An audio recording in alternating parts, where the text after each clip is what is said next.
Welcome to Checks and Balances. I'm Michael Vincent. This is the man of intergenerational wealth himself, Mr. James Blair, talking to us about how one generation creates it, one generation manages it, and the next one, they lose it.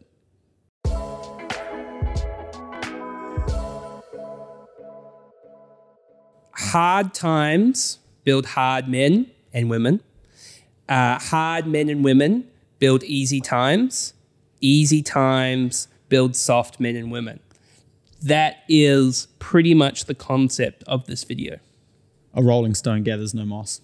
That's all I got. So today's episode comes from the idea that we talk to a lot of people who have been really successful in their careers. And there's a comment that goes sometimes along the lines of, I want to build a family trust so my kids and their grandkids never have to worry about money. The question is, Mike, is that the right thing for them? Yeah, we just tell them to spend it all. They never listen. Yeah.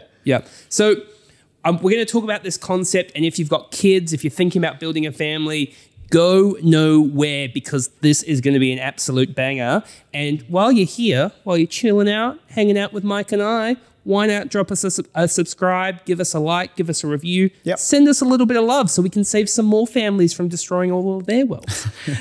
So this episode is how to beat the third generation curse. And there was a study done over 20 years by the Williams Group, which apparently wealth consultants, nice place to be, involved over 3,200 families and found that 70% of those families tend to lose their fortune by the second generation, and 90%, Mike, lose their wealth by the third generation. Yeah. Before we talk about why, let me ask you, do those numbers surprise you?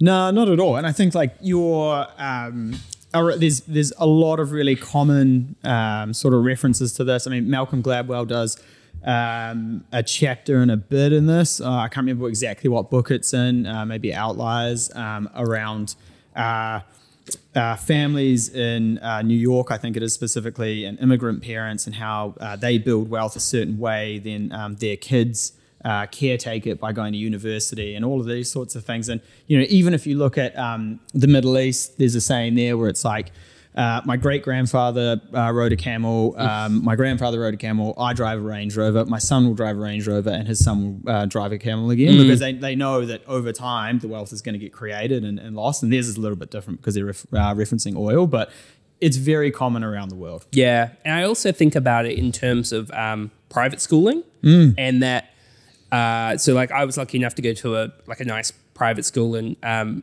my family, my dad in particular, have been quite successful in his career. Yeah. But I look at a lot of the people around me that went to that school, and you go, well, if you get that kind of leg up with that, you know, arguably kind of more better resources, one-to-one education, you're going to do better. But that hasn't happened with a lot of them, unfortunately. Yeah.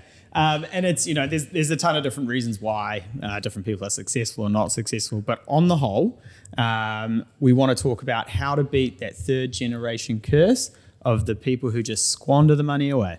So let's talk about why 90% lose, and then also how can you can go against that grain and make sure. That's probably the important thing, is there are things you can do to give your family the best chance of success.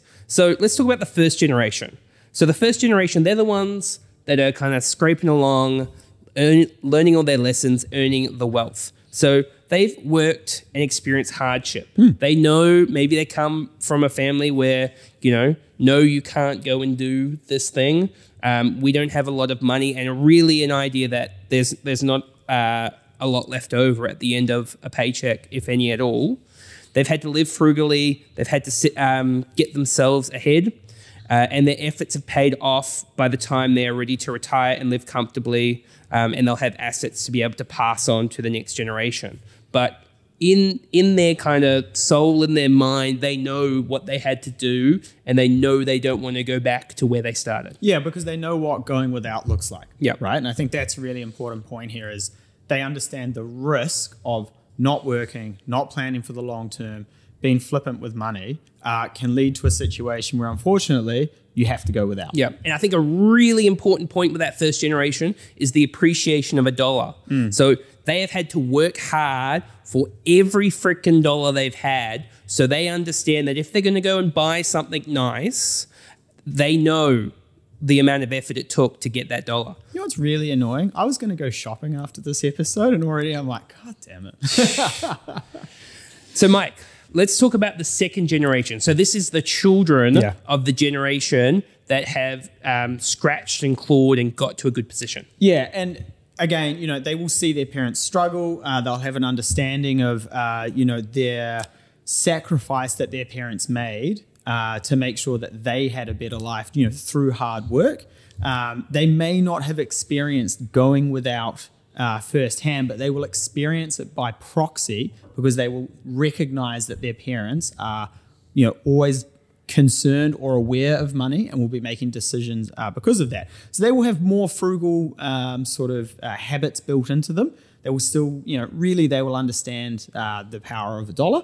And, you know, they will make better choices around what they do with their resources. So educational choices, they'll probably go to university, they'll probably study harder, they might do post-grad, these sorts of things. And they will most likely pick careers where they can see there is a financial benefit at the end of it. Yeah. So obviously this is a case by case with each family and really depends. One thing I've seen quite a bit in this situation is the whole, from the first generation to the second generation, I've had to work really hard to get where I am, and I love my kids. So I don't want my kids to feel about money the way I've had to feel, and feel like they you know, can't go and do the school camp or can't have a car to drive and go see their friends or whatever it is. So I want to make sure that my kids are never in that situation. So they've seen their parents struggle, but the tricky piece here is if you give them, which is what the third generation is all about, if you give them too much without giving them the skills, the understanding of the value of the dollar, the struggle themselves, they will never appreciate it. Yeah. So we've got generation one. Creating the wealth. Got generation two. They're the caretakers. They're maintaining the wealth. But they know what generation one had to do to get there. Generation three. They have come along and they never saw the wealth get created. Yeah. They saw their parents most likely in this situation grow up nice, not really have to struggle about money. Generation one is retired, potentially dead by this point. So there's no, I've seen them scratch and claw. So they've never seen the struggles of the previous generations. Times have always been good. This might be where, you know, we get to go on holidays where we want. Mum and Dad, I want this thing. Guess what, little Mikey, you get this thing. I'm trying to remember the UFC fighter where he's like, he's got Conor McGregor. No. The one who's got the speech and it's like, there were years when my parents didn't make when they didn't make $300,000. Yeah. It's a very good shout out. Yeah. And there is a real lack of understanding of what is needed to create and maintain their lifestyle. So they've got all of these great things around them, but they have no bloody clue what it took to build all of this wealth around them.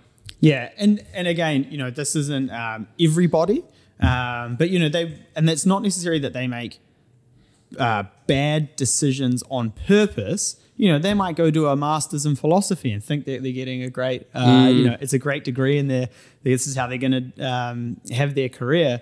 It's a lot of money for a piece of paper, so you can think critically about whether or not we exist. Yeah. So shout out to all my BAs out there. So that third generation with the 90%, because they've never seen any struggle, they've got all this great stuff, but they've never had to work for it. They don't understand the value of a dollar. So what happens is they squander it.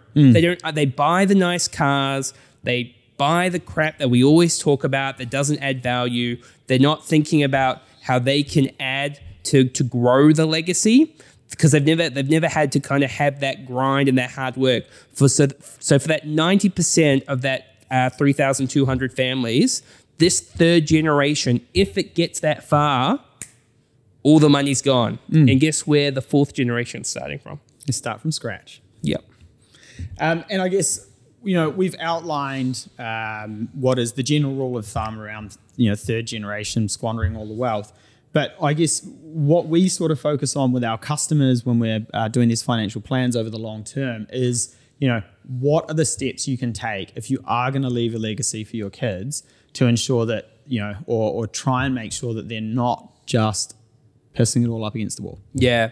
I remember I'm a big fan of Shark Tank, and Kevin O'Leary, it's a great show. Kevin O'Leary, who's one of the sharks, has a great story about with his kids, where his 15-year-old son comes up to him one day and goes, "Hey, Dad, I was talking to my friend at school, and he was talking about his family trust and how he gets paid this income for the rest of his life and he'll never have to worry about money. You've been really successful. Out of interest, what does our family trust look like?" And he goes, "Son, it's a great setup. Let me tell you about how it's broken down.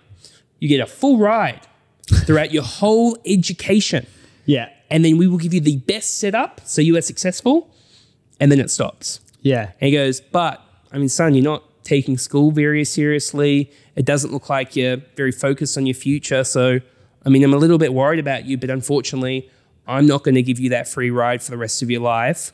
I'll give you the best opportunity, and that's the end." Yeah, if I look like I'm far away, I'm trying to remember if I've met Kevin O'Leary and been to one of his charity galas and saw Ronan Keating play there, or if it was someone else. I can't quite remember. Okay, so if we come back to something somewhat relevant. Also, Ronan Keating live in an intimate setting, amazing. Yeah. Off the back of that, he got his stuff together. I think he ended up working for your best buddy at Tesla. Yep. And had quite a successful career. So that's a really good example of using wealth properly.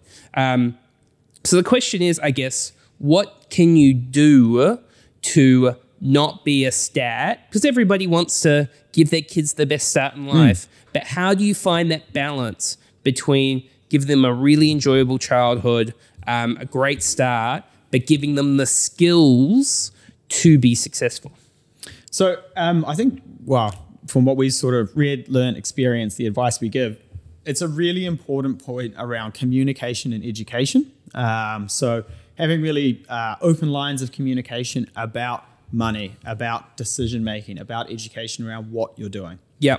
And a big part of that as well is if you are very successful, most likely time poor, you cannot solve your problems with your kids when it comes. This is a very fine line between like parenting advice and money advice. You can't solve the problems with a big holiday once a quarter or a really nice car. It's about the time and the passing of education and providing them with skills to get ahead. Yeah, and an easy way to do that is goal setting, right? You share in a plan, create a goal that the kids can be invested in, create a plan around how they're going to achieve that goal, building the finances to get there, whether that's buying a certain something, saving for something, these sorts of things. And then working on it with them to make sure that they see that, the work pays off with the financial reward and not the financial reward is there regardless of the work. Yeah. And if I think about my gorgeous